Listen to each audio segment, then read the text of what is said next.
El viernes llegó el cartero de Amazon a mi casa. Yo con todas las ganas miré fijamente el paquete, lo abrí, estaba aguantando tremendamente el hype y a ver la carcasa del juego empecé a saltar por los aires y me di cuenta en ese momento de que era la hora de jugar Zelda Tears of the Kingdom. Hace años que no he tenido tantísimo hype por un juego. ¡Madre mía! ¿Cómo andamos, gente? Esta semana ha sido increíble. He estado súper ocupado. Y igualmente, este canal ha conseguido llegar a ser partner de YouTube. Esto es increíble, de verdad. Muchísimas gracias por todo el apoyo. El vídeo de la semana pasada lo petó muchísimo. Muchísimo. Estoy preparando ya nuevos vídeos que creo que os pueden gustar bastante, así que muchas gracias por todo el apoyo, porque de verdad todo esto sin vuestro apoyo no sería nada. Ahora vamos a centrarnos en el Zelda. En este vídeo comentaré mis experiencias sobre las 4 o 5 primeras horas de juego, llevo 10, pero voy a informar únicamente de la zona inicial. Así que si tenéis miedo de comeros algún spoiler, ya aviso ahora de que lo único de lo que voy a hablar es de la zona inicial. Así como fue la meseta inicial en Breath of the Wild, pues en Tears of the Kingdom hay una muy similar. Así que me voy a centrar únicamente en esa zona para evitar spoilers. Bien, el juego comienza de lleno con una pantalla en negro que pone Nintendo presenta Zelda Tears of the Kingdom, y ya es como, buah, la musiquita, la tensión en el cuerpo, y de repente vemos la escena que vimos en uno de los trailers de Link y Zelda caminando por las catacumbas del castillo. Es cierto, ¿vale? Que en este apartado como que la introducción es un poco más lenta que en Breath of the Wild, porque no te cuentan ningún tipo de historieta rápida que te informa un poco de dónde estás, sino que vamos caminando con Zelda y nos va contando un tremendo tostón que si no has jugado Breath of the Wild me parece un poco confusa la historia. Quiero decir, para mi punto de vista, empezar Tears of the Kingdom sin haber jugado Breath of the Wild es un poco confuso. Pensé que iba a ser lineal la historia, ¿vale? Y que te iba a informar más de lo que pasó en Breath of the Wild, pero con la posibilidad de, si no has jugado Breath of the Wild, no tener mucha confusión a la hora de entender Tears of the Kingdom. Pero al menos en la parte inicial del juego me parece un poco confuso si no has jugado Breath of the Wild. Como yo ya lo he jugado, yo estoy analizando esas partes, ¿vale? Es solo por explicarlo, pero me sorprende un poco que hayan hecho una introducción basada en la historia de Breath of the Wild. Bien, siguiendo por las catacumbas, el inicio es muy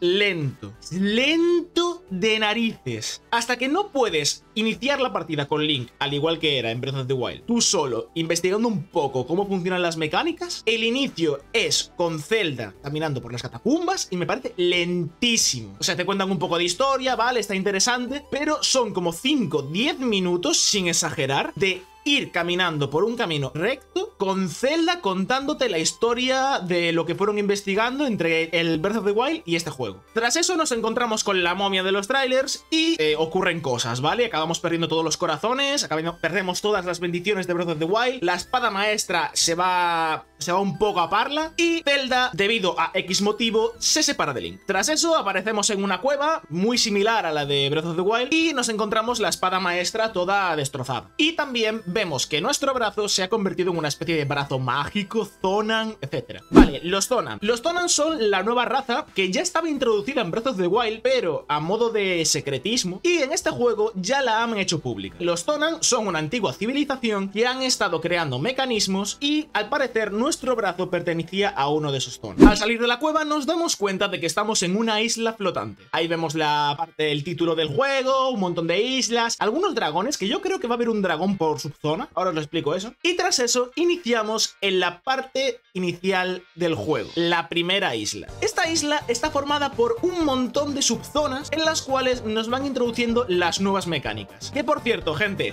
¿recordáis las mecánicas de speedrunning de Breath of the Wild, de usar las bombas, el imán, la parálisis y todo eso? Lo han eliminado, ya no existe. En este juego tenemos nuevas mecánicas. Las antiguas ya no forman parte de este juego. Al igual que las bendiciones de las bestias divinas, porque al menos por ahora no veo que Link pueda usar. Bien, a primera vista todo se ve exactamente igual que el Breath of the Wild, solo que con una nueva paleta de colores y me parece un poco más bonita, la verdad. Sí que es cierto que en cuanto a jugabilidad al comienzo me parecía exactamente igual o incluso un poco peor a la hora de correr, ¿vale? Me explico. Cuando corría con el personaje me daba cuenta de que a veces funcionaba un poco raro. Sí que es verdad que a veces se notan un poco la bajada de FPS, pero van a nivelarlo seguramente como hicieron con Breath of the Wild. Pasó muy poco, al menos en mi partida. He oído gente que está con glitches, etcétera, y bueno, en fin. Lo único que me quejo del principio es que el juego te obliga a saberte más o menos la historia de Breath of the Wild y que el inicio es muy lento. Además, nos encontramos que hay varios robots, los cuales nos van más o menos indicando el camino hasta una especie de templo gigante, el cual llaman el Templo del Tiempo, los que sepáis ya sabréis, y vamos avanzando hasta llegar allí. Entonces nos damos cuenta de que nuestro guía en estas islas nos dice que el brazo, ¿vale? El brazo que tenemos tenía poderes para derrotar a la malicia de Ganon, pero como que ha perdido el poder. Entonces tenemos que ir a recuperarlo yendo a santuarios. Gente, ¿recordáis el vídeo que hice teorizando sobre Zelda, del nuevo tráiler, etcétera? ¿Recordáis que dije que había como unas piedras que emitían luces que decían, va, esto van a ser los nuevos santuarios fijo, pero fijísimo? Y la gente decía, no, Imbo, ¿cómo puedes decir eso? O sea, ¿cómo va a haber nuevos santuarios? Eso sería copiarse de Breath of the Wild. Gente,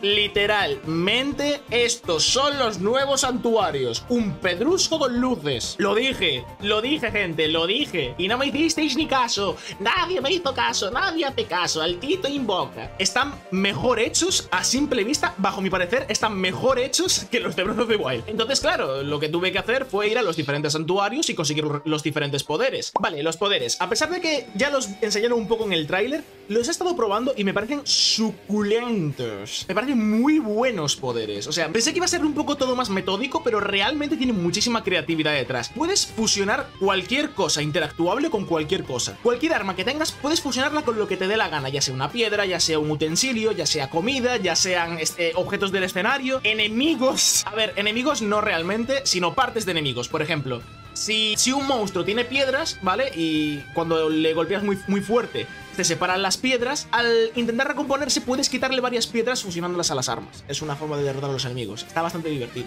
Luego, el segundo poder es poder fusionar objetos para crear nuevos objetos más grandes y poder utilizarlos. Como por ejemplo, crear una vagoneta con un cohete, crear una nave, crear un coche, etc. Es bastante divertido. Adicionalmente, en un futuro, desbloqueáis una opción que es como una especie de catálogo ya que te viene con los objetos prehechos y puedes utilizarlos para hacer construcciones automáticas sin tener que hacerlas tú a mano. Eso ya dependiendo de cómo sean los gustos. Realmente las opciones son infinitas en este juego. El siguiente poder es el poder de escalada, que este es el más sencillito, funciona un poco mal, ¿vale? Al menos por ahora. Tiene que cumplirse una serie de condiciones y a veces ni siquiera se activa, a pesar de que sí que se puede activar. Creo que es el que peor funciona ahora mismo, pero le harán un retoque seguramente, porque en Breath of the Wild hicieron lo mismo. Y bueno, en cuanto a los puzzles, de primeras, los de la zona inicial me parecieron bastante sencillitos. Adicionalmente, de que me recuerdan demasiado a Breath of the Wild. No los puzzles de los santuarios, sino el simple hecho de que cuando completas los santuarios aparece la misma escena del señor este. ¿Os recordáis en Breath of the Wild que había un señor con un sombrero que te daba una bendición y esa bendición luego era para conseguir corazones y resistencia y todo eso? Vale, pues hacen algo similar en Tears of the Kingdom, hacen algo similar, y es que en vez de aparecer un señor aparecen un Zonan y una señora, que supongo que será la diosa Ilia o algo así, y te dan una bendición, y en vez de ser morada es blanca. ¿Listo? Y luego posteriormente vas al Templo del Tiempo y consigues un corazón extra. Es la única cosa que me chirría un poco, ¿vale? Que debieran copiar literalmente el estilo de conseguir corazones y todas esas cosas. No me desagrada del todo, porque son más o menos similares a los juegos, pero chirría un poco que lo hayan hecho tan literal. Adicionalmente, conseguís una batería por el camino, y esa batería sirve para los motores. Al parecer hay artilugios, ¿vale? Que funcionan con una batería, y esa batería se alimenta de energía que se va recuperando con el tiempo una vez la gastas. Es independiente la batería, ¿sabes lo que te digo? También hay una cosa muy curiosa, y es que hay un gachapón de estos chachis. Cuando derrotas a los robots, ¿vale? Las islas, te dan una serie de piezas. Esas piezas funcionan o para alimentar la batería, ¿vale? Imaginaos que yo que sé, tenéis que hacer un trayecto muy largo y la batería dura muy poco, dura bastante poco al inicio. Entonces, imaginaos que tenéis que hacer un trayecto muy largo en coche o lo que sea. Podéis usar los objetos que os dan para alimentar la batería y así de esa forma tener más batería constantemente. O si no, podéis usar esos objetos para meterlos en una especie de cúpula, y esa cúpula os da esferas, ¿vale? Con objetos construibles que podéis guardar en vuestro inventario y poder usarlos en cualquier momento. Por ejemplo, yo que sé, una parabela gigante, ¿vale? La podéis guardar en vuestro inventario si la usáis, si la conseguís del cachapón. Es difícil de explicar, pero me parece una idea muy buena la de poder llevar construcciones dentro del inventario. Eso sí, ya me diréis dónde las mete Link, porque, en fin, no se explica en ningún momento. Y ahora sí, gente, llegamos a la parte final de estas primeras impresiones. ¿Qué es lo que ocurre cuando te pasas la zona inicial, Limbo? ¿Qué es lo que ocurre? Bueno, primero quiero destacar que en este momento del juego, ¿vale? La primera zona inicial, lo que que es la meseta inicial de Breath of the Wild, ¿vale? Pues esto era lo mismo, porque tenía una zona nevada en la que te enseñaba que tenías que llevar ropa con calorcito, tenías que cocinar. Está mejor implementado, ¿vale? Está mucho mejor explicado el tema de la cocina y todas esas cosas en este juego, porque más o menos te explican los robots un poco cómo funciona. Pero la zona inicial me llevó alrededor de unas 4 horas de juego. Duró demasiado. No me quejo, ¿vale? Seguramente me habría llevado unas 2 horas, pero me enrollé demasiado con las misiones secundarias, porque al parecer también hay Colox. Eso es lo que no me gustó. Hay Colox. Siguen habiendo Colox y te siguen dando su objeto de caramelo dorado, que no es un caramelo, ustedes ya saben.